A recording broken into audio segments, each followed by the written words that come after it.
গল্প পিয়নের আসরে সবাইকে স্বাগত জানিয়ে শুরু করছি আজকের গল্পের আসর। আজ শোনাবো শ্রী শীর্ষেন্দু মুখোপাধ্যায়ের উপন্যাস অদ্ভুতুড়ে। আজ রইল চতুর্থ পর্ব। এই পাড়াতে ফটিক বাবুর বাস। ফটিক বাবুর সঙ্গে এক সময় খুব দহরম মহরম ছিল। সেই সময় একদিন ফটিক তার কাছ থেকে 10টা টাকা ধার নিয়েছিল। এতকাল ঘটনাটা খেয়াল ছিল না দুলাল বাবুর। এখন স্মৃতিশক্তি প্রখর হয়ে ওঠায় মনে পড়ে গেল। তিনি সোজা গিয়ে ফটিকের দরজায় কড়া নাড়তে নাড়তে হেঁড়ে গলায় ডাকলেন, ফটিক, ফটিক। ফটিক বাবু ঘুম থেকে উঠলেও ভালো করে ঘুমের রেশ কাটিয়ে উঠতে পারেননি। গতকাল রাতে ভূতের খোঁজে মহানন্দ কাপালিকের ডেরায় রাত 3টে অবধি ধর্ণা দিয়ে বসেছিলেন।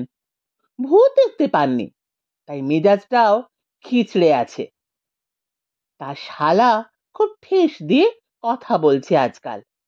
বাজিটা একরকম হেরেই গেছেন বলা যায়। দুলাল সেনকে দেখে তিনি বিশেষ আহ্লাদিত হলেন না। হাই তুলে বললেন, দুলাল যা যে, এত সকালে কি মনে করে?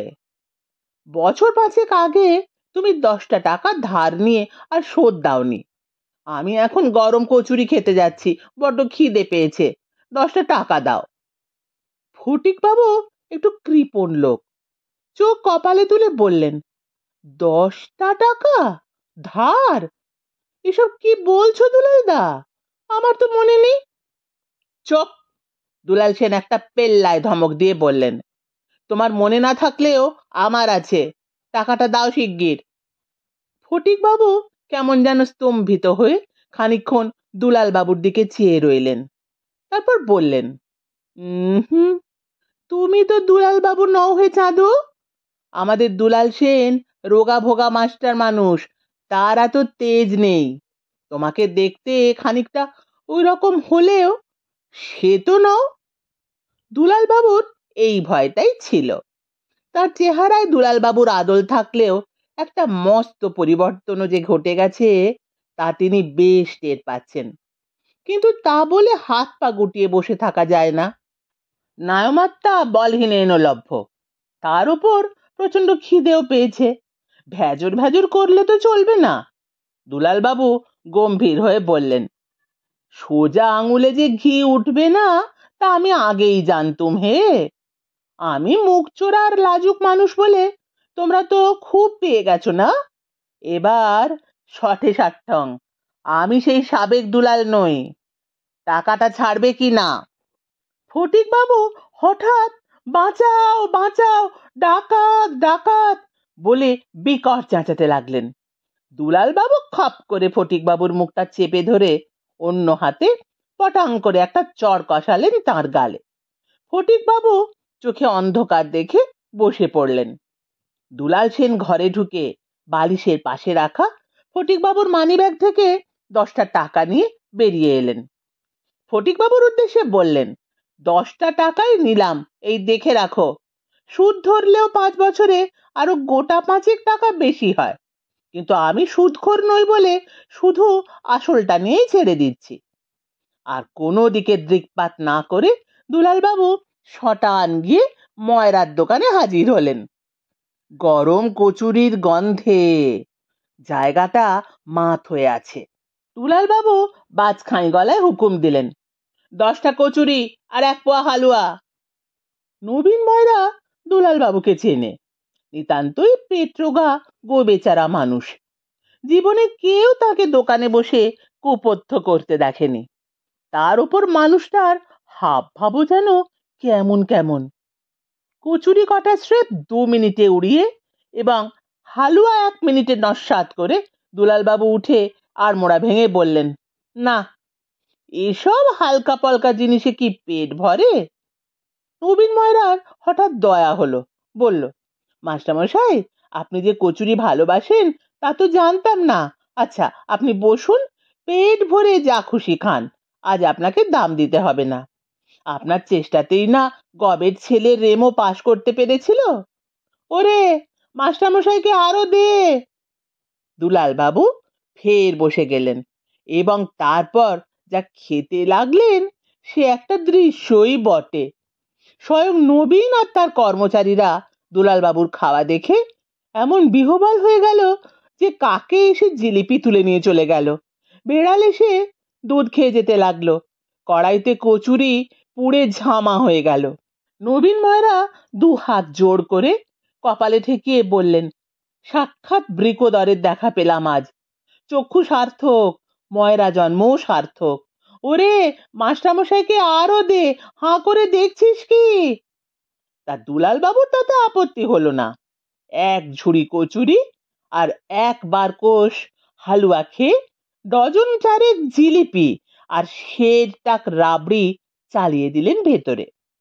তারপর ঠেলে ওটা পেটটার উপর একটু তেরে কেটে তাক বাজিয়ে নিয়ে বললেন, না, এতেই দুপুর পর্যন্ত চলে যাবে। খেয়ে দিয়ে মনটা বেশ প্রসন্ন লাগলো দুলাল বাবুর, হাসি মুখেই বেরিয়ে পড়লেন। শরীরটা চনমন করছে একটা কিছু করবার জন্য, দৌড়তে ইচ্ছে করছে, লাফাতে ইচ্ছে করছে, ছুঁড়তে ইচ্ছে করছে। দুলাল বাবু খানিক দূর হেঁটে যেতেই দেখতে পেলেন বিএন ক্লাবের মাঠে খুব জম্পেশ করে ক্রিকেট খেলা হচ্ছে। বিএন মানে বিবেকানন্দ ক্লাব। এই অঞ্চলে বিবেকানন্দ ক্লাবের খুব নামডাক। তারা জেলার শ্রেষ্ঠ ক্রিকেট টিম। বাঘা বাঘা সব বোলার আর ব্যাটসম্যান খেলে। বাঘা সেন আর বিক্রম সিংহ দুই সাংঘাতিক ফাস্ট বোলার। তেজেশ বাগ আর সূর্যজিৎ পালধি বিখ্যাত ব্যাটসম্যান। তারাই সব খেলছে। দুলাল বাবু দাঁড়িয়ে দাঁড়িয়ে খানিকক্ষণ খেলা দেখলেন। তার মনে হলো বাঘা সেনের বল মোটেই তেমন জোরালো নয়। বিক্রম সিংহ নিতান্তই ম্যানটা মারা। ধুতিটা একটু গুটিয়ে পরে নিলেন দুলাল বাবু। তারপর সোজা মাঠের মধ্যে ঢুকে গেলেন।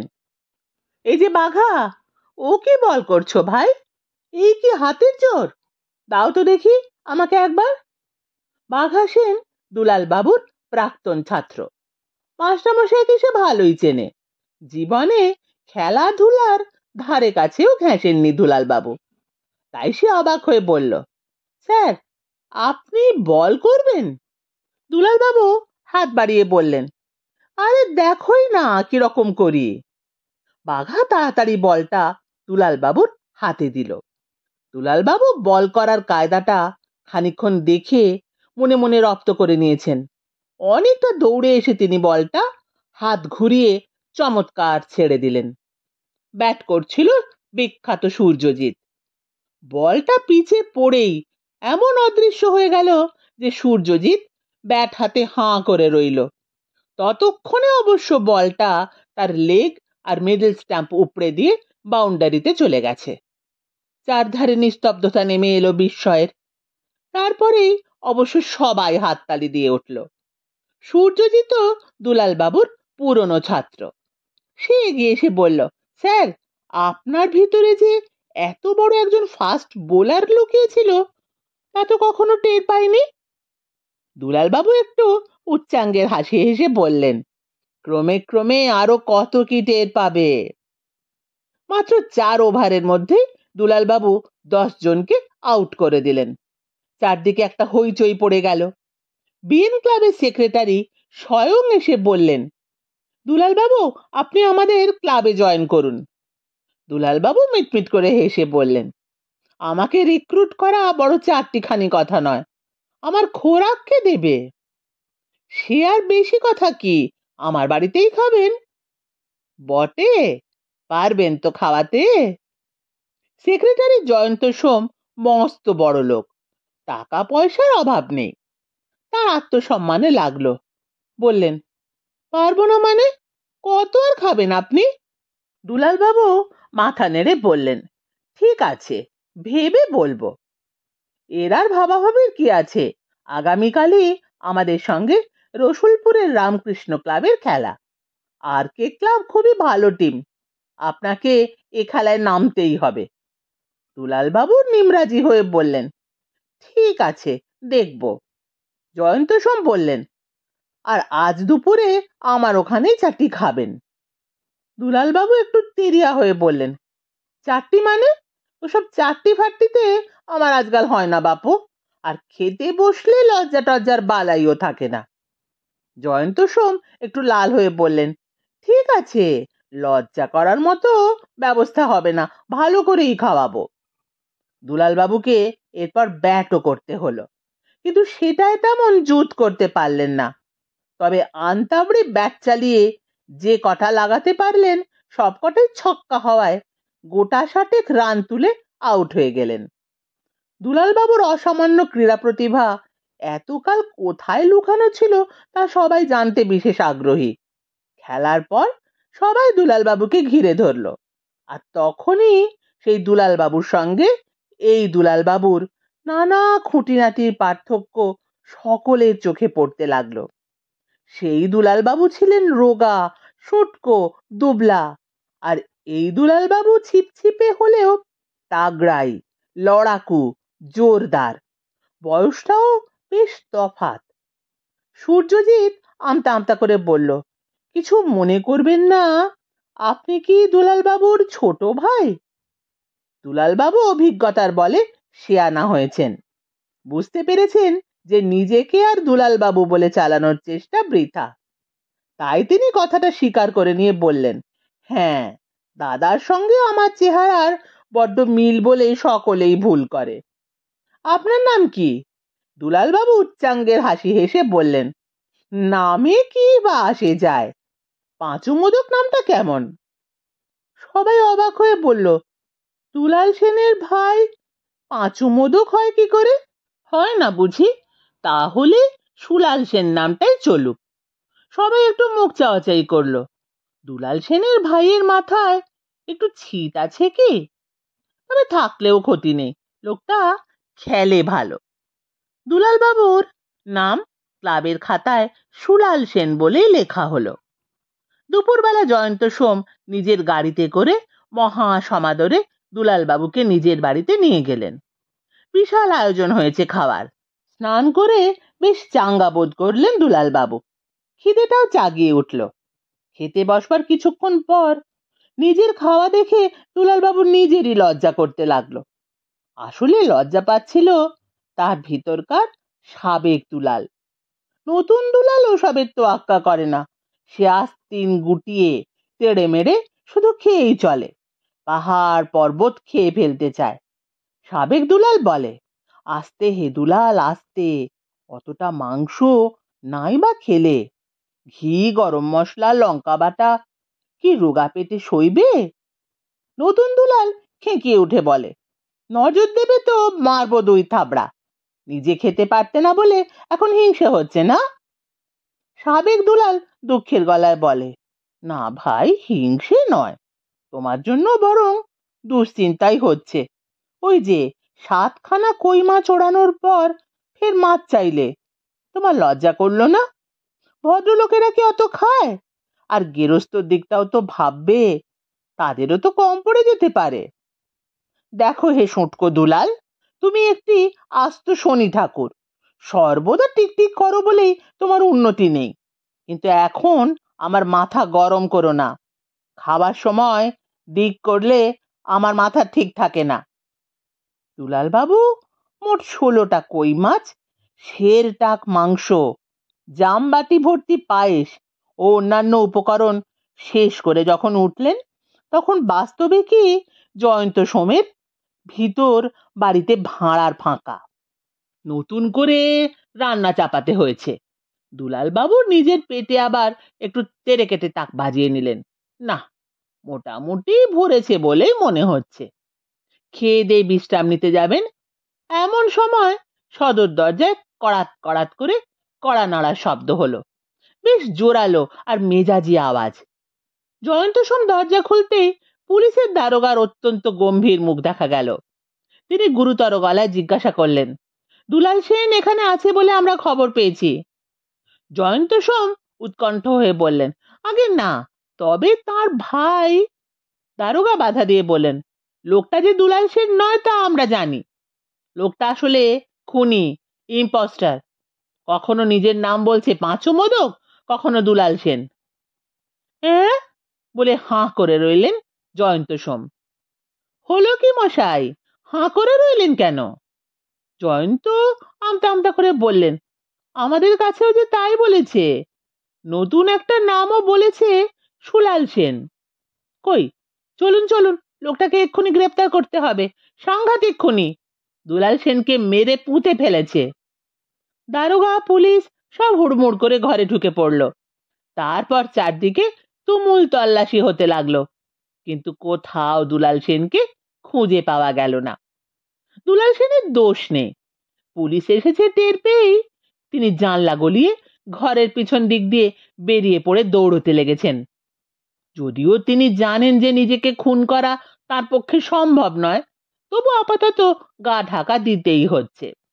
ছুটতে ছুটতে দুলাল সেন যে জায়গাটা এসে থামলেন, সেটা ভৌত ক্লাবের পিছনের পোড়ো বাড়ি। জায়গাটা এক নজরেই তার পছন্দ হয়ে গেল। চারদিকে ধ্বংসস্তূপ, আগাছার দুর্ভেদ্য বেড়া, এখানে চট করে ঢুকতে কেউ সাহস পাবে না। দুলালবাবু গুঁড়ি মেরে কাঁটা ঝোপের জঙ্গলে ঢুকে পড়লেন। হামাগুড়ি দিয়ে গিয়ে পড়লেন একটা দেওয়ালের কানায়। তারপর 5 ফুট নিচে লাফ দিয়ে নেমে একটা ঢিবি পেরোলেন। আরো গলি ঘুজি এবং ভুলভুলাইয়া পার হয়ে ভিতরে ঢুকে বেশ একটা পরিষ্কার পরিচ্ছন্ন ঘরে এসে ঢুকলেন। ঘরখানা দেখে খুবই অবাক। এমন একখানা পোড়ো এবং ভাঙা বাড়ির মধ্যে এই ঘরখানা যেন হাসছে। দিব্যি ঘর, রোজ ঝাঁটপাট হয় বলে মনে হচ্ছে। একধারে একখানা তক্তাপোষ, তার উপর শতরঞ্চিয়া চাদর পাতা, একখানা বালিশ আর ভাঁজ করা কম্বল, আর আছে জলের কুঁজো। ঘরের কোণে একটা কুলুঙ্গিতে কিছু অদ্ভুত ধরনের যন্ত্রপাতি। ঘুরে ঘুরে সবটাই দেখে নিলেন দুলাল বাবু। এ ঘরে কেউ থাকে? যে থাকে থাকুক, আসল কথা হচ্ছে লোকটা এখন নেই, সুতরাং তার বিছানাটা দখল করতে কোনো আপত্তি ওঠার কথাও নেই। দুলাল বাবুর মধ্যাহ্ন ভোজন ভালোই হয়েছে, এখন চোখ বুজে বিশ্রাম করা দরকার। পুলিশ তাকে এই পোড়ো বাড়ির ভিতরে খুঁজতে আসবে না, এ বিষয়ে তিনি নিশ্চিন্ত। দুলালবাবু বিছানায় শুয়ে গায়ে কম্বলটা টেনে নিলেন। তারপর চোখ বুজে কাল রাত থেকে আজকের এই অবধি ঘটনাটা ভাবতে লাগলেন। সাবেক দুলাল আর নতুন দুলালের মধ্যে খটাখটিটা এখনো চলেছে। সাবেক দুলাল বলছে, না হে, না বলকেও অন্যের বিছানাটা দখল করা ঠিক কাজ হচ্ছে না। নতুন দুলাল নাক সিটকে বলল, তাহলে মেঝেতে পড়ে থাকাই বোধহয় তোমার মতে ভালো ছিল। দেখো দুলাল, তোমার বড্ড বার বেড়েছে, অতি বার ভালো নয় জানো তো। তোমার মতো শুটকো দুর্বল লোকেরাই যত নীতিবাগীশ হয়, ভীতুদের তো নীতিই সম্বল। যার জোর আছে সেও সব পরোয়া টরোয়া করে না। দুলালবাবু ঠ্যাং নাচাতে নাচাতে ঝগড়াটা অনুধাবন আর উপভোগ করছিলেন। বেশ লাগছে। একটু বাদেই দুলালবাবুর বেশ নিদ্রাবেশ হলো, তিনি ঘুমিয়ে পড়লেন। হ্যাপা তো কিছু কম যায়নি। ঘুম ভাঙলো একটা প্রবল দীর্ঘশ্বাসের শব্দে। চেয়ে দেখলেন সামনে নরহরি দাঁড়িয়ে, মুখে সেই বিগলিত হাসি নেই, একটু শুকনোও দেখাচ্ছে। এই যে নরহরি, পেন নাম হই পাঁচু বাবু। তা খবর টবর সব ভালো তো নরহরি? পাঁচু মোদক ওরফে নরহরি বলল, সকলের খবর কি একসঙ্গে ভালো হতে পারে পাঁচু বাবু? কথায় বলে, কারো পৌষ মাস কারো সর্বনাশ। তা বটে, তবে তোমার কোনটা? আগে আমার সাড়ে সর্বনাশ। তার মানে?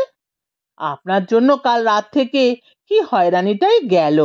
জীবনে যা কখনো হয়নি তাও আজ হয়ে আছে। আমি চোর দায়ে গেরস্ত বাড়িতে ধরা পড়েছিলাম, লজ্জায় আর মুখ দেখানোর জো নেই। তারা খুনের দায়ে ফেলবেন না চুরির দায়ে তা ঠিক করতে পারছিলেন না। বটে, ভারী মজা তো। মজা আপনার, আমার নয়। ওই হলো, আমার মজা হলে তোমারই বা হতে বাধা কি আছে? বাধা আছে। আপনার হাসি হাসি মুখ আর চকচকে চেহারা দেখে মালুম হচ্ছে বেশ সাঁটিয়ে খেয়েছেন। তা বলতে পারো, সাঁটানোটা আজ মন্দ হয়নি। সকাল থেকে বেশ ভালোই হচ্ছে। বাজে কথা বলবেন না পাঁচু বাবু, সকাল থেকে নয়, রাত থেকেই আপনার সাঁতন চলছে। রাতের কথাটা মনে ছিল না, কিন্তু খাবার খোঁটা দিচ্ছ কেন বলো তো? না হয় খোরাকটা একটু বেড়েছেই। আগে খোরাক তো আমারও বড় কম নয়, কিন্তু আজ সারা দিনে কি জুটেছে জানেন? রায়বাড়িতে 6খানা রুটি, মাত্র 6খানা। তাহলে তো খুবই অসুবিধে তোমার। আজ্ঞে, তার উপর চারিদিকে পুলিশ ঘুরে বেড়াচ্ছে আপনাকে আর আপনার লাশকে খুঁজতে, সঙ্গে আমাকেও। তাহলেই বুঝুন সর্বনাশ আর কাকে বলে। মেলা চোরা গোপ্তা পথ আর গলি ঘুজি জাঙ্গাল পাঙ্গাল ডিঙিয়ে নিজের ডেরায় এসে দেখছি, কি দেখছি না পাঁচু বাবু ভুঁড়িটি ভাসিয়ে আমার বিছানা দখল করে পড়ে ঘুমোচ্ছেন। বুঝুন তাহলে, পৌষ মাস ছাড়া একে আর কি বলা যায়। দুলাল বাবু ভ্রু একটু কুঁচকে বললেন, ওহে শোনো, আমাকে তোমার আর পাঁচু নামে ডাকতে হবে না, নিজের নামটা আমার মনে পড়ে গেছে। পাঁচু মুখটা বিকৃত করে বলল, তবে আর কি, কৃতার্থ করেছেন, এবার নাম বিক্রির টাকাটাও বোধহয় ফেরত চাইবেন। দুলালবাবু অমায়িক হেসে বললেন, পুরোটা দিতে হবে না, 1 টাকা নামের ভাড়া বাবদ কেটে 4টে টাকায় না হয় দাও। এক রাত্রিরের ভাড়া হিসেবে 1 টাকা কিছু কমও নয়, কি বলো? চাইছেন তাহলে? চাইছি, আজকাল আমার বড্ড কথায় কথায় খিদে পায়। পাঁচু মুখখানা গোমড়া করে ট্যাঙ্ক থেকে 5টা টাকা বের করে বলল, এই নিন, পুরোটাই ফেরত দিচ্ছি, ভাড়া লাগবে না। দয়া করে বিছানাটা ছাড়েন, তাহলে উপসী শরীরটাকে একটু জিরেন দিতে পারি। দুলালবাবু তাড়াতাড়ি উঠে বললেন, আহা, শো হে শো, আমার যথেষ্ট ঘুম হয়েছে। দুলালবাবু উঠে পড়লেন। শরীরটা বেশ ঝরঝরে লাগছে, মনেও বেশ স্ফূর্তি। গুনগুন করে গান ভাজতে ভাজতে ঘরেই পায়চারি করতে লাগলেন। আচ্ছা নরহরি, আবার নরহরি কেন? নামটা তো ফেরত দিলেন। ও তা বটে। আচ্ছা পাঁচু, বলুন দুলাল বাবু, এসব কি হচ্ছে বলো তো? কোন সব? এই যে যা সব হচ্ছে, এ কি ভালো হচ্ছে? পাঁচু একটা দীর্ঘশ্বাস ফেলে বলল, আপনার পক্ষে তো বেশ ভালোই হচ্ছে দেখছি মশাই, তবে সকলের ভালো তো একসঙ্গে হতে পারে না।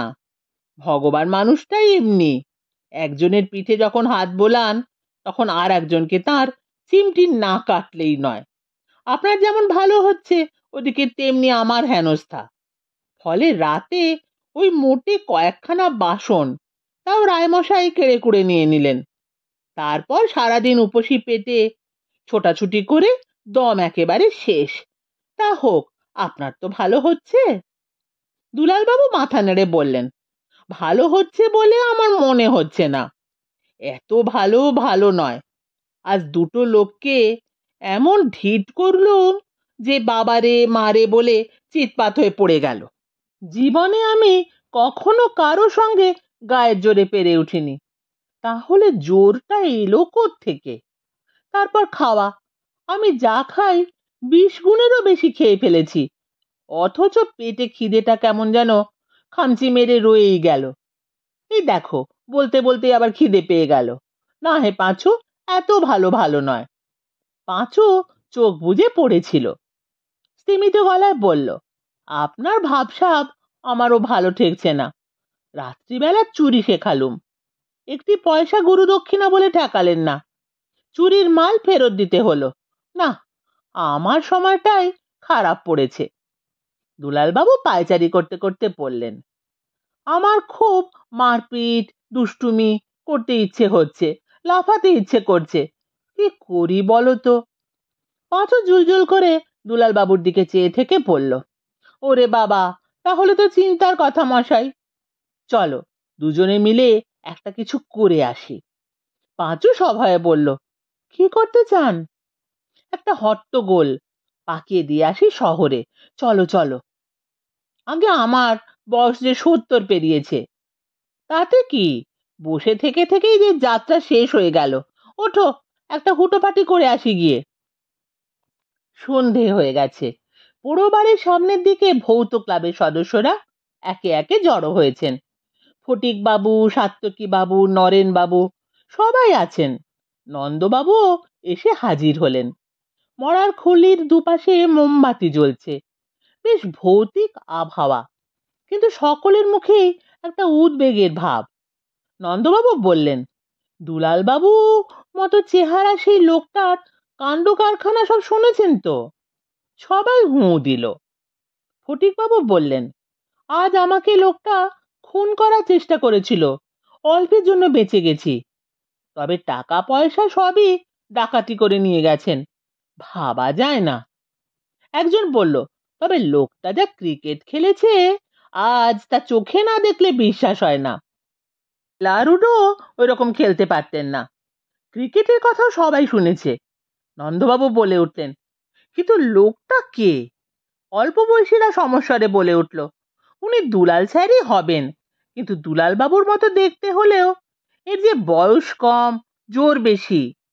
একটি ছোকরা মাথা নেড়ে বলল, কায়কল্প আর যোগ ব্যায়ামের ফল। দুলাল বাবু রিটায়ার করার পর যোগ ব্যায়াম শুরু করেছিলেন, আর তাতেই চেহারাটা একেবারে ছোকরা মার্কা হয়ে গেছে। সাত্তকী বাবু বললেন, শুনেছি কুমিরের রক্ত খেলে নাকি বয়স কমে যায়। না না, বানরের ঘিলু। ওরে তোরা কিছুই জানিস না। বয়স কমানোর জন্য দরকার হলো বাঘের চর্বি, গায়ে মেখে 7 দিন বসে থাকতে হয়। এই নিয়ে একটা তর্ক পাকিয়ে উঠল। হঠাৎ পোড়ো বাড়ির দিককার বন্ধ জানালাটা দড়াম করে খুলে গেল, আর একটা বাতাসের ঝাপটায় নিভে গেল মোমবাতি। ঘুরঘুরটি অন্ধকার। জানালার বাইরে থেকে একটা রক্ত জল করা খোলা হাসি শব্দ এলো। পোড়ো বাড়ির ভিতর থেকে বেরিয়ে ভাঙা পাঁচিলটা ডিঙোবার পর দুলালবাবু পাঁচু মোদককে বললেন, একটা চেঁচামেচি হচ্ছে যেন। পাঁচু মাথা নেড়ে বলল, আগে ভূতবাবুরা মনে হয় ভয় টয় পেয়েছেন। ভূতবাবু কারা? আগে ওই কজন বাবু মিলেমিশে একটা ক্লাব করেছেন, ভারী মজার ক্লাব। আগে তারা সব ভূত নামানোর জন্য নানা কসরত করেন। ভূত কি নামে? আগে এখনো নামেনি, তবে আমি যাতায়াতের পথে মাঝে মাঝে ঢিল ছুঁড়ে বা ফাঁকা গলার আওয়াজ তুলে বাবুদের ভয়টাই দেখাই আর কি। তা চেঁচামেচি হচ্ছে কেন? চেঁচামেচি বেশ ভালোই হচ্ছিল। কে যেন তারস্বরে রাম রাম করে চেঁচাচ্ছে, আর একজন হরে কৃষ্ণ হরে কৃষ্ণ। একজন চেঁচিয়ে বলছে, এইবার এইবার, জয় ভূত জয় ভূত, বোম কালী। এবার আমার শালা বাজি হারবেই। আর দরজা খুলে শটাশট দৌড়ে কিছু লোক পালিয়েও গেল। দুলালবাবু বললেন, ব্যাপারটা দেখতে হচ্ছে হে পাঁচু। পাঁচু বেজার মুখে বলল, দেখার কিছু নেই, বাবুরা ওরকম মাঝে মাঝেই করেন, ভিতর ডিম সব। এই তো সেদিন নন্দবাবু একখানা হেলমেট ফেলেই পালিয়ে গেলেন, আমি সেখানা যত্ন করে তুলে রেখেছি। কখন কোন কাজে লাগে বলা তো যায় না। দুলালবাবু উৎকর্ণ হয়ে কিছুই শুনছিলেন। বললেন, উত্তর দিকের জঙ্গলে কে যেন হাসছে, শুনতে পাচ্ছ? পাঁচু শুনল, তারপর গম্ভীর হয়ে বলল, ও গণেশ। তার মানে? আগে গণেশ গন্ধ বণিক। এই তো হপ্তাখানেক আগে জঙ্গলের একটা জাম গাছে গলায় গামছা দিয়ে মলো। দুলালবাবু আঁতকে উঠে বললেন, মরেছে? আগে একেবারে নির্যশ মরাই মরেছে, নিজের চোখে দেখা।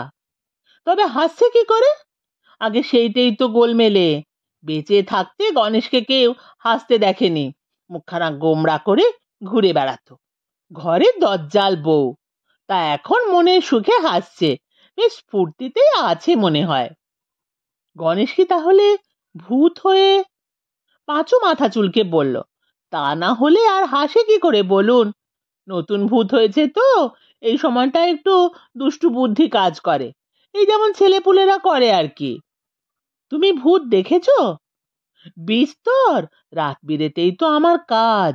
নিশুত রাতে কত তেনাদের সঙ্গে দেখা হয়ে যায়। বলো কি? পাঁচু খুব বিনয়ের সঙ্গে হে হে হে হে করে একটু হাসলো, মাথা চুলকোতে চুলকোতে বলল, তবে তারা সকলেই কিছু খারাপ লোক নয়। দু চারজন তো রীতিমতো স্নেহই করেন, দেখা হলে খোঁজ খবর নেন। বটে, কিন্তু আমি হচ্ছি বিজ্ঞানের লোক, ভূত টুত মানি না। তবে ভূত যদি দেখাতে পারো তাহলে মানতে আমার আপত্তি নেই। পাঁচু বেজার মুখ করে বলল, আপনাকে ভূত দেখিয়ে আমার কাজ কি? ভূত আপনি মানুন বা না মানুন তাতে আমার কচু পোড়া। তার চেয়ে ভূত পাগলা ফটিক বাবুকে দেখাতে পারলে একটা কাজ। হাসি হাসি মুখ করে বলল, আগে ফটিক বাবু, একটু গুরুতর কথা ছিল, এমন সুযোগ আর হবে না। ভৌত ক্লাবের ভিতরে তখন 3 জন মূর্ছা গেছেন, 2 জন হতভম্ব। ফটিক বাবু শুধু ছটপট করছেন আর বলছেন, কোথায় ভূত, কোথায় ভূত? পাঁচুর কথা শুনে একটু ধাতস্থ হয়ে বললেন, তুমি কে? অধমের নাম পাঁচু মোদক, এমন সুযোগ আর পাবেন না। কিসের সুযোগ? আগে গণেশের ভূত এই কাছেই ঘাপটি মেরে আছে। আমি বন্ধন মন্ত্র দিয়ে বাছাধনকে একেবারে বেঁধে রেখে এসেছি। তবে কি না, তবে কি, আগে আমি গরিব মানুষ, পেটের দায়ে এইসব করতে হয়। তাই বলছিলাম কি, কত দিতে হবে? আগে 100-5 হলে বেশ হয়, 100-4 হলেও মন্দ হয় না, আর 200 টাকা হলে মন্দের ভালো। কে যেন পেছন থেকে একটা হ্যাঁচকা টানে পাঁচুকে সরিয়ে নিয়ে বলল, আহাম্মক কোথাকার, ওভাবে দর কমাতে হয়? ভুবন বাবু আর রামলাল বাবু মিলে ল্যাবরেটরিটা সারাদিন খেটে ফের সাজিয়ে তুলেছেন। আসল ধকলটা অবশ্য রামলাল বাবুর উপর দিয়ে গেছে। ভুবন বাবু শুধু তদারকি করেছেন। শুধু সাজিয়ে তুলেই রেহাই নেই। কোন কোন কেমিক্যাল মিলিয়ে মিশিয়ে দুলাল বাবু রাত্রিবেলা একটা বিস্ফোরণ ঘটিয়েছিলেন তাও হিসেব করে করে বের করতে হয়েছে রামলাল বাবুকে। এখন তিনি খুবই ক্লান্ত, তবু ছুটি নেই, কারণ ল্যাবরেটরিতে বসে ভুবন বাবু কাল রাত থেকে এ পর্যন্ত যত ঘটনা ঘটেছে তা লিপিবদ্ধ করছেন। মাঝে মাঝে রামবাবুর কাছ থেকে তথ্য জেনে নিচ্ছেন। লিখতে লিখতে মাঝে মাঝে তিনি ভাবছেনও। গোটা ঘটনাটাই তার কাছে ভীষণ ধোঁয়াটে বলে মনে হচ্ছে। রামলাল ঢুলছিলেন চেয়ারে বসে। ভুবনবাবু তার দিকে একবার তার ছেলের চোখে চেয়ে বললেন, বুঝলে রামলাল, ব্যাপারটা এখনো কিন্তু বোঝা যাচ্ছে না। আগে না। ভুবনবাবু ভ্রু কুঁচকে ছেলেকে নীরবে একটু ভর্ৎসনা করলেন যেন। তারপর বললেন, তুমি কি ব্যাপারটা নিয়ে ভাবছো? আগে ভাবছি, খুব ভাবছি। তোমার ভাবসাব দেখে তো তা মনে হচ্ছে না। তোমার তো দেখছি ঘুমও পাচ্ছে। কিন্তু এইরকম একটা রহস্যময় রোমহর্ষক ঘটনার পর ঘুম আসা বা খিদে পাওয়া বা হাস্যোদ্রেক হওয়ার কথাই নয়। আগে তা বটে। ঘুম বেশি পায় গবেটদের। আগে বটেই তো। ভুবনবাবু একটা দীর্ঘশ্বাস ছেড়ে বললেন, যাকগে, এখন বলো তো আমাদের এবার কি করা উচিত? রামলাল একটা বিকট হাইকে চাপতে গেলেন। দুটো কান দিয়ে বাতাস বেরিয়ে গেল। বললেন, আমার তো মনে হয় এই ল্যাবরেটরিটা বন্ধ করে দেওয়া উচিত। বলো কি, কেন? আগে এখানে ভূত ট্রুত কিছু আছে, সবটাই ভূতুড়ে কাণ্ড। ভুবনবাবু চোখ কপালে তুলে অতিশয় বিস্ময়ের সঙ্গে বললেন, এই বিজ্ঞানের যুগে তুমি ভূতে বিশ্বাস করো, নিজে একজন বিজ্ঞানের ছাত্র হয়েও?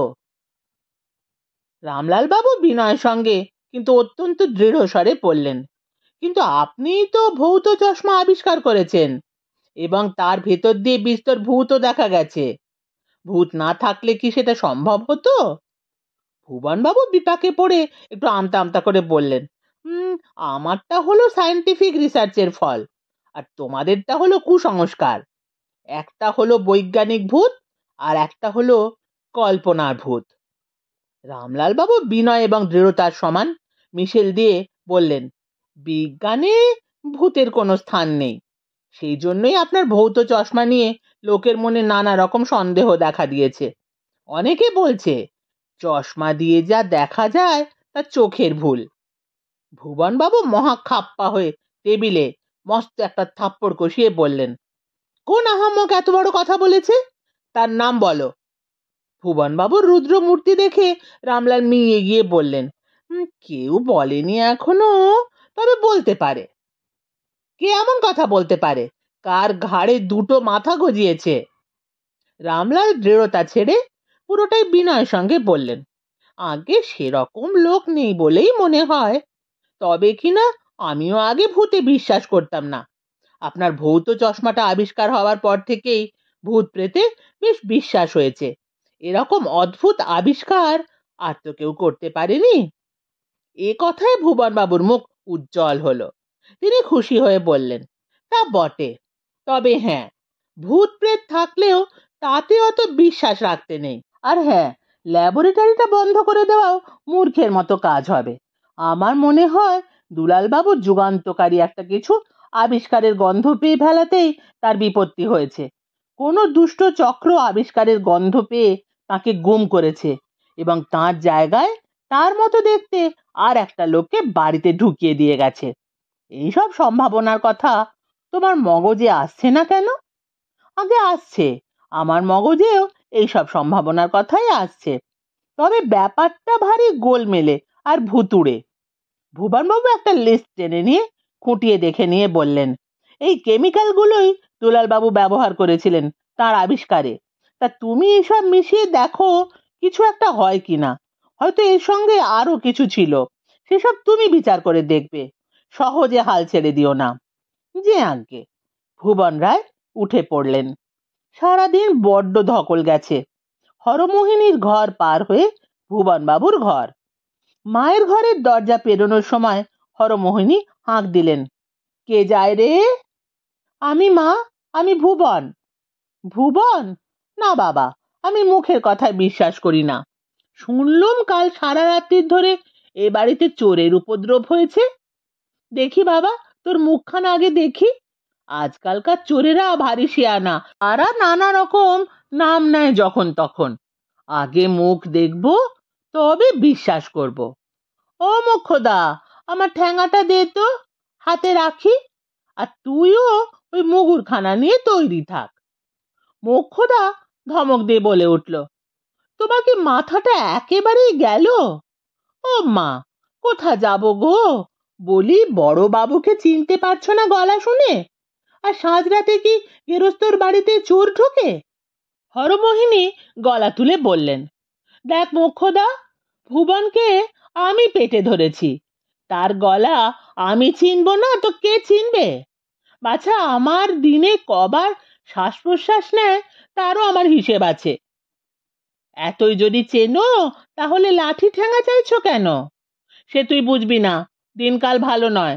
লোকটা ফস করে ঢুকে পড়ার পর যদি দেখি সে আমার ভুবন নয়, একটা মুস্কো মতো ঝাঁটা গোফ, মিশমিশে কালো আর ভাঁটার মতো চোখওয়ালা বিচ্ছিরি লোক, তখন কি হবে লা?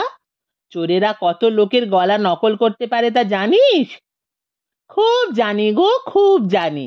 চোরের আর খেয়ে দে কাজ নেই, লোক জানান দিয়ে মাঝের রাত্রিরে ঘরে ঢুকবে।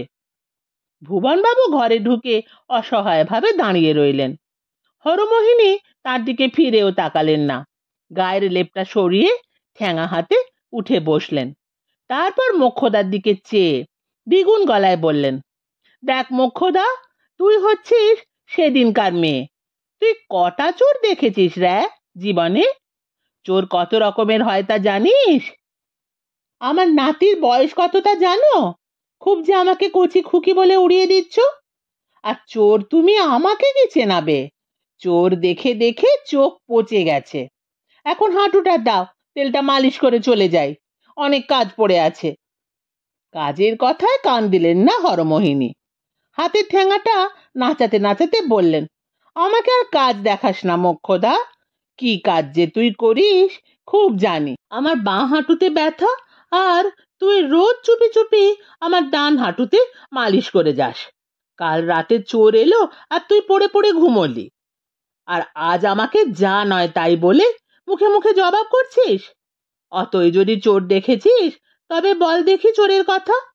তুইও বল, আমিও বলি, পাঁচজনে শুনে বলুক চোরের কথা কে বেশি জানে। আমারও বলে কাজ নেই, তোমারও শুনে কাজ নেই। ওই বড়বাবু দাঁড়িয়ে আছেন, ঘরে আলো জ্বলছে, ভালো করে দেখে নাও। হরমোহিনী বললেন, দেখার আবার কি আছে, নিজের পেটের ছেলে, সেই এতটুকুন বেলা থেকে দেখে আসছি। তাই তো বলছি গো, নিজের ছেলে চিনতে পারো না? তুমি কেমন ধারা লোক? হরমোহিনী চোখ পাকিয়ে বললেন, চিনতে পারিনি এ কথা তোকে কে বললো? হ্যাঁ রে ভুবন, আমি কি বলেছি যে তোকে চিনতে পারিনি? আমার কি তেমন ভীমরতি ধরেছে? ভুবন রায় মাথা নেড়ে বললেন, না তো। ওই শোন মোক্ষদা, শুনলি তো, আমি আমার ভুবনকে চিনতে পারবো না, তাও কি কখনো হয়? তোর যে দিন দিন কি আক্কেল হচ্ছে তাই ভাবি। মোক্ষদা গজগজ করতে লাগলো, আমার আক্কেল ঠিকই আছে, তোমার আক্কেলেরই বলিহারি যাই। দিন রাত হাতে ঠ্যাঙা নিয়ে বসে আছো। বলি, চোর আসুক না আসুক, ভুল করে ঠ্যাঙাটা আবার কার মাথায় বসিয়ে দাও তার তো ঠিক নেই। আমি বুঝি সেরকম লোক, মানুষকে ধরে ধরে মাথায় ঠ্যাঙার বাড়ি মেরে বেড়াই বুঝি? তা মোটেই বলিনি। চোখে ভালো দেখতে পাও না, কানেও ভালো শুনতে পাও না, বুদ্ধিও ঘোলাটে, এই বয়সে ভুল টুল তো হতেই পারে। কবে আবার চোখে দেখলুম না, কবে আবার কানে শুনলাম না রে পাজি? নিয়ে আয় ছুঁচছুতো, এক্ষুনি ছুঁচছুতো পরিয়ে দেখিয়ে দিচ্ছি। আর কানের কথা বলছিস? একতলায় কেউ ফিস ফিস করে কথা বললেও দোতলায় আমার কানে আসে। ঘাট হয়েছে বাপু, তবু বলি ঠ্যাঙাটা তোমার হাতে মোটেই আমার সুবিধে লাগছে না। ভুবনবাবু সারা দুনিয়ায় এই একটি মাত্র মানুষকে বড় সমঝে চলেন, তিনি হলেন তাঁর মা হরমোহিনী। ভুবনবাবু ৮০ ছাড়িয়েছেন সেই কবে, কিন্তু হরমোহিনী এখনো তাকে নিতান্তই নাবালক মনে করেন। শাসন তর্জনও বড় কম করেন না। মোক্ষদা আর হরমোহিনীর ঝগড়ায় ভুবনবাবুর কোনো ভূমিকা নেই, অথচ চলেও যেতে পারছেন না। হরমোহিনী তার দিকে চেয়ে বললেন, হ্যাঁ রে ভুবন, আমি কি চোখে দেখি না, কানে শুনি না? আমার কি বুদ্ধি নাশ হয়েছে? ভুবনবাবু মাথা নেড়ে বললেন, না মা, তোমার চোখ কান বুদ্ধি সবই ঠিক আছে। তবে যে মোক্ষদা বলে, হ্যাঁ রে মোক্ষদা, ছুঁচছুতো আনলি? নিয়ে আয়, তারপর দেখ পিদিমের আলোতেও সুতো পরাতে পারি কিনা, তারপর কানের পরীক্ষা।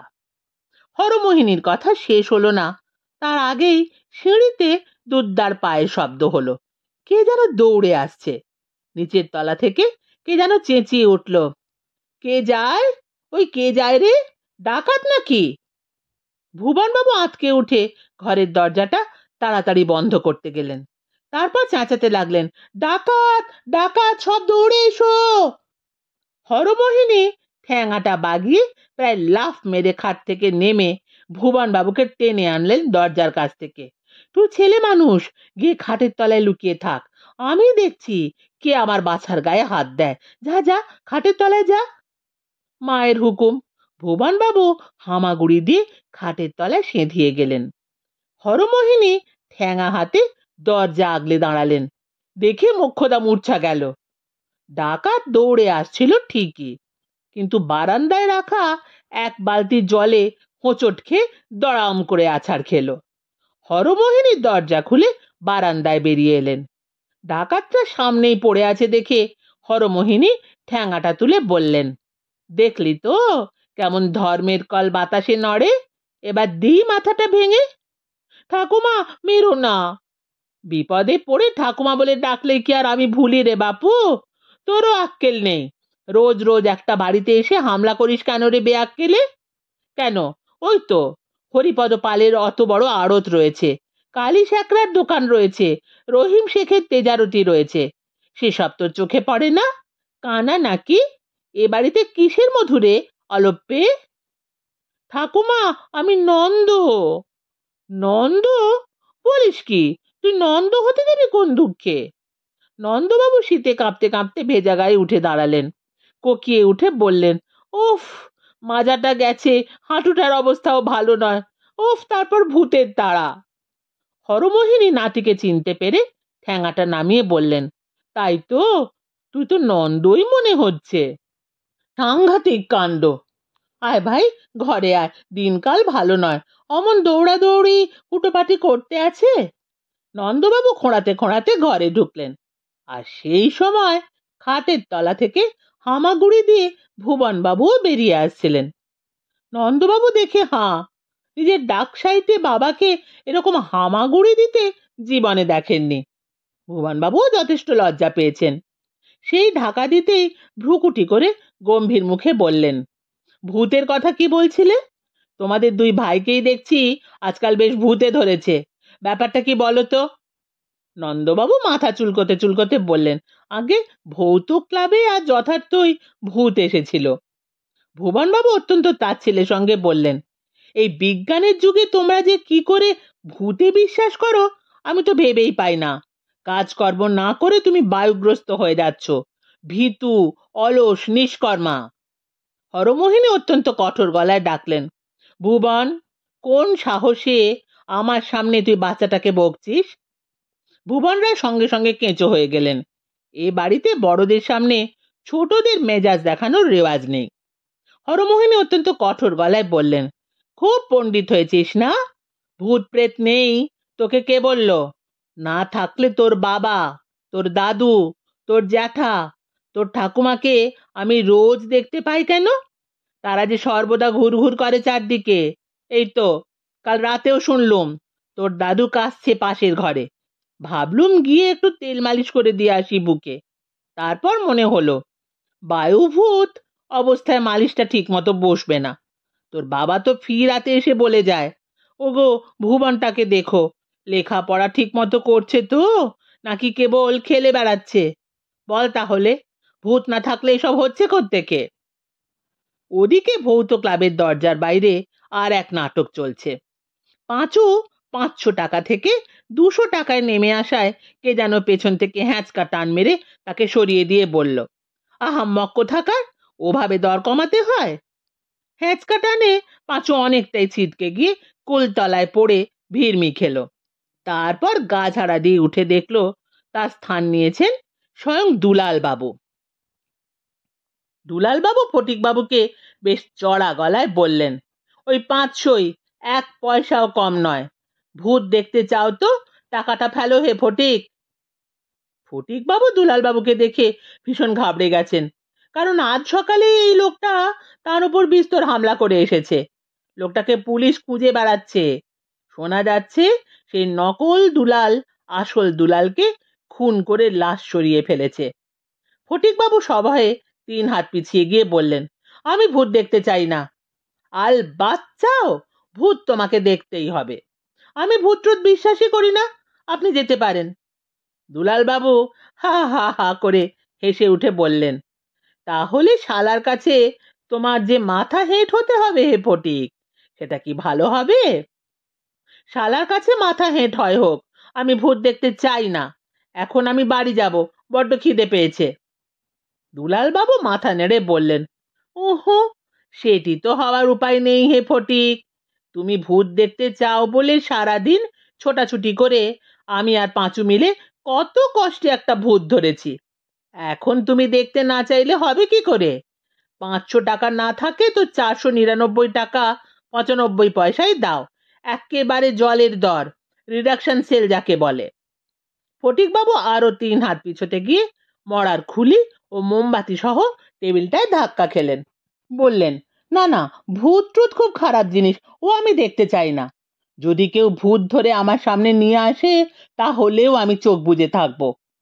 দুলালবাবু এখন আর আগের দুলাল নেই। গায়ের জোর যেমন বেড়েছে তেমনি মেজাজটাও তিরিক্ষি হয়েছে। ফটিকবাবু পিছোচ্ছেন দেখে তিনি তার মেজাজ ঠিক রাখতে পারলেন না। এক লাফ মেরে ঘরে ঢুকে তিনি ফটিকবাবুর ঘাড়টা চেপে ধরে একেবারে শূন্যে তুলে ফেললেন। ভূত ট্রুত দেখতে চাও না? তাহলে এতদিন ধরে সবাইকে বলে বেড়ালে কেন হে, যে ভূত না দেখলে তোমার পেটের ভাত হজম হচ্ছে না? হ্যাঁ, ভূত যদি না দেখতে চাও তাহলে তোমাকেই ভূতের দেশে পাঠাবো। এই সময় কে যেন পেছন থেকে মোলায়েম ভাবে দুলাল বাবুর পিঠে 3টে টোকা দিয়ে অমায়িক গলায় বলল, আগে দুলাল বাবু, যে পরিমাণ চেঁচামেচি করছেন তাতে যে গণেশ ভয় খেয়ে আকাশে 3 মাইল ওপরে উঠে গেছে। দুলাল বাবু বিরক্ত হয়ে ফিরে দেখলেন পাঁচু গম্ভীর ও করুণ মুখে দাঁড়িয়ে আছে। কি বললে? বলছিলুম আপনার চেঁচামেচিতে ভূত হাওয়া। আমি 200 টাকা দর দিয়েছিলুম। এই তো এখন তো 2 পয়সারও আশা নেই। দুলাল বাবু ফটিক বাবুকে ছেড়ে দিয়ে বললেন, ভূতটা তাহলে গেল কোথায়? বলুন তো, পালিয়েছে।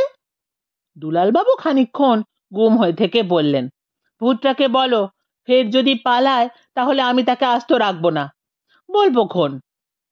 আর কাল যেন সে অবশ্যই এখানে হাজির থাকে, নইলে খুব খারাপ হয়ে যাবে। ফটিক বাবু সভয়ে বাক্যহারা হয়ে দৃশ্যটা দেখছিলেন। বললেন, আমি কালো ভূত দেখতে চাই না, ভূত দেখার ইচ্ছে চলে গেছে। চুপ বলে তাকে একটা পেল্লায় ধমক মারলেন দুলালবাবু। ফটিক বাবু আবার পিছলেন। দুলালবাবু পাঁচুর দিকে চেয়ে বললেন, চলো তাহলে আমরা অন্য কাজে যাই। কি কাজ? চুরি ডাকাতি যা হোক, কিছু তো করতে হবে। পাঁচু খুবই ক্ষুব্ধ গলায় বলল, আপনার দোষ কি জানেন দুলালবাবু? সব ব্যাপারই বড় তাড়াহুড়ো করেন। ভূতের কারবারটায় জলের মতো 200 টাকা চলে আসছিল হাতে, আপনি নাক গলিয়ে 12টা বাজালেন। এসব কাজে মাথা ঠান্ডা রেখে ধীর স্থির ভাবে কাজ করতে হয়। খুব সূক্ষ্ম মারপ্যাচের ব্যাপার কি না?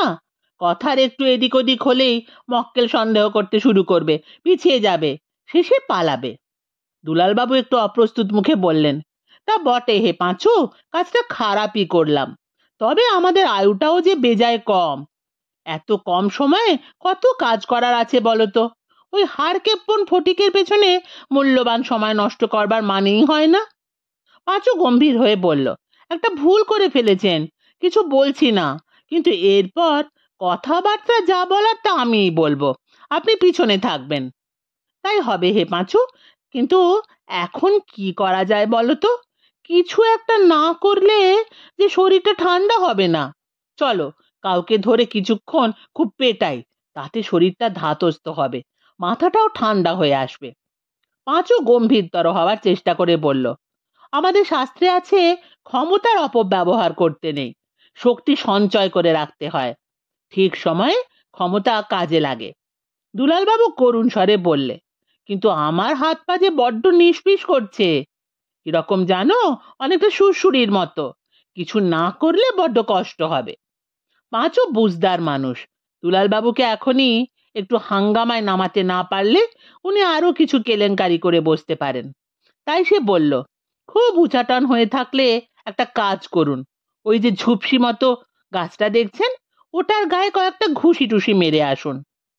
মারবো বলে দুলালবাবু রোষ কষায়িত লোচনে গাছটার দিকে একবার তাকালেন, তারপর একটা হুঙ্কার দিয়ে গিয়ে কয়েকটা ঘুষি বসিয়ে দিলেন গাছটার গায়ে। বললেন, তবে রে, তোরই একদিন কি আমারই একদিন। দুলালবাবুর গায়ে এখন সাংঘাতিক জোর, তার ঘুষির চোটে গাছটা থরথর করে কেঁপে উঠল।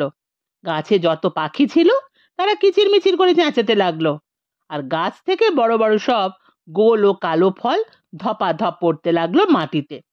ফল দেখে দুলালবাবু খুশি হয়ে বললেন, ওরে পাঁচু, দেখছো কত ফল পড়েছে?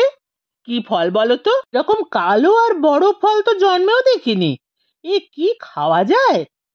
পাঁচু খানিকক্ষণ হাঁ করে চেয়ে থেকে বলল, আগে ও হলো জিকা গাছ, কোশমিন কালেও ওরকম গাছে ফল হয় না। হয় না? তাহলে ফল পড়লো কি করে? সেটাই তো ভাবছি। ভাবতে হলো না, ফলগুলো পড়ে নিজে থেকে গড়াগড়ি খাচ্ছিল, তারপর হঠাৎ ফট করে একটা ফল যেন ফেটে গেল, ভেতর থেকে খানিকটা ধোঁয়ার মতো জিনিস বেরিয়ে এসে লম্বা সুড়ঙ্গে একটি চেহারা ধরে ফেললো। সেই চেহারা দেখলে ভিড়মি খেতে হয়, দুখানা ভাঁটার মতো চোখ ধক ধক করে জ্বলছে। পাঁচু দৃশ্য দেখে হাঁ। দুলালবাবু মাথা চুলকোতে লাগলেন। মূর্তিটা খোনা স্বরে বলল, কে রে, কার এত বুকের পাটা? 1500 বছরের ঘুমটা মাটি করলে হতভাগা। আজ তোর মুন্ডু যদি চিবিয়ে না খায় তবে আমার নাম পতিত পাবনী নয়। দেখতে দেখতে অন্য ফলগুলো ফটাফট ফাটতে লাগলো, আর একে একে সুড়ুঙ্গে সুড়ুঙ্গে সব মূর্তি সুড়ুত সুড়ুত করে বেরিয়ে আসতে লাগলো। তারা যে বেজায় অসন্তুষ্ট তা তাদের চেঁচামেচি আর হাবভাবে বেশ ভালোই বোঝা যাচ্ছিল। পাঁচু একটু চাপা গলায় বলল, দুলালবাবু, ব্যাপারটা সুবিধের ঠেকছে না, আমারও না, কেটে পড়াই ভালো। আমিও তাই বলি, যা ঘুমটা ভাঙিয়ে কাজটা ভালো করেননি। তুমি তো গাছে ঘুষি মারতে বললে হে। মূর্তিগুলো কাঁচা ঘুম ভেঙে উঠে সঠিক বুঝতে পারছিল না কীর্তিটা কার, তাই নিজেদের মধ্যেই একটু ঝগড়া বিবাদ করছিল। সেই ফাঁকে পাঁচু আর দুলাল বাবু দৌড় লাগালেন। বাজারের কাছ বরাবর পৌঁছে দুলাল বাবু পাঁচুর ডাক শুনে দাঁড়িয়ে পড়লেন। পাঁচু পিছিয়ে পড়েছিল। দুলাল বাবু, একটু দাঁড়ান, হাঁপ ছেড়ে নি। আমার যে আর দৌড়তে ইচ্ছে করছে হে পাঁচু, আমি যে এখনো মাইল 10 দৌড়তে পারি। লাভ কি? ক্ষমতার অপচয় করতে নেই, তেনারা সব পিছিয়ে পড়েছেন। দুলাল বাবু একটু লাজুক গলায় বললেন, লোকগুলো কে বলো তো পাঁচু? আগে এখন আর এরা লোক নন, পরলোকের লোক। তবে আপনি ভারী একটা উপকারও করেছেন আমার। ওই গাছটাতেই যে তেনাদের বাসা, সেটা টের পাইনি এতদিন। পেয়ে খুব ভালো হলো। ভূতের কারবারে কাঁচা পয়সা। দুলালবাবু উৎসাহিত হয়ে বললেন, তবে চলো একটা থলে নিয়ে গিয়ে সব কটাকে ভরে ফেলি। পাঁচু মাথা নেড়ে বলল, আগেই বলেছি আপনাকে, সব কাজে তাড়াহুড়ো করতে নেই। এখন যদি ফিরে যান, তবে তেনারা রাগের মাথায় এখন ছিঁড়ে ফেলবেন। ঘাপটি মেরে থাকুন। তেনারা আবার ঠান্ডা হয়ে গাছে উঠে গুটি পাকিয়ে ঘুমোতে থাকুন। পরে ব্যবস্থা হবে। বলছো? বলছি, কিন্তু এখন তবে কি করা যায়? চলুন ওই রকটায় বসে একটু ভাবি। সব কাজ কি গায়ের জোরে হয়? বুদ্ধি খাটাতে হয়। রাত খুব বেশি হয়নি, তবে মফস্বলের শহর আর শীতকাল বলে এর মধ্যে চারদিকটা বেশ নির্জন হয়ে গেছে। বাজারের দোকানপাটও সবই প্রায় বন্ধ, দু একটা খোলা আছে মাত্র। দুজনে রকে বসে ভাবতে লাগলো। কিছুক্ষণ পর পাঁচু বলল, দুলাল বাবু, হুম? বাজারের শেষ মাথায় হরেন কর্মকারের দোকানে এখনো আলো জ্বলছে, দেখতে পাচ্ছেন? পাচ্ছি। হরেনের মেলা টাকা। রাত্রিবেলা যখন দোকান বন্ধ করে বাড়ি ফেরে, তখন কোমরের গেঁজের মধ্যে 10-20 হাজার টাকা হেসে খেলে থাকে। দুলাল বাবু উঠে পড়তে পড়তে বললেন, তাই নাকি? তবে তো দেখতে হচ্ছে। পাঁচু হাত তুলে বলল, দাঁড়ান, আরো কথা আছে। হরেনের সঙ্গে দুটো বিশ্বাসী পাহারাদার থাকে, তাদের হাতে লাঠি, কোমরে ভোজালি। দুলাল বাবু একটা তাচ্ছিল্যের ভাব করে বললেন, ফু, মোটে দুটো পাহারাদার? ও আমি এক লহমায় উড়িয়ে দেব। কাজটা সহজ হবে না দুলাল বাবু। হরেনের কাছে ছোট বন্দুকও আছে, কৌশল করা ছাড়া উপায় নেই। শুনছিলেন শ্রী শীর্ষেন্দু মুখোপাধ্যায়ের উপন্যাস অদ্ভুতুড়ে। আজ ছিল 4র্থ পর্ব। কেমন লাগলো কমেন্ট করে জানাবেন। ফিরে আসছি 5ম পর্ব নিয়ে। গল্প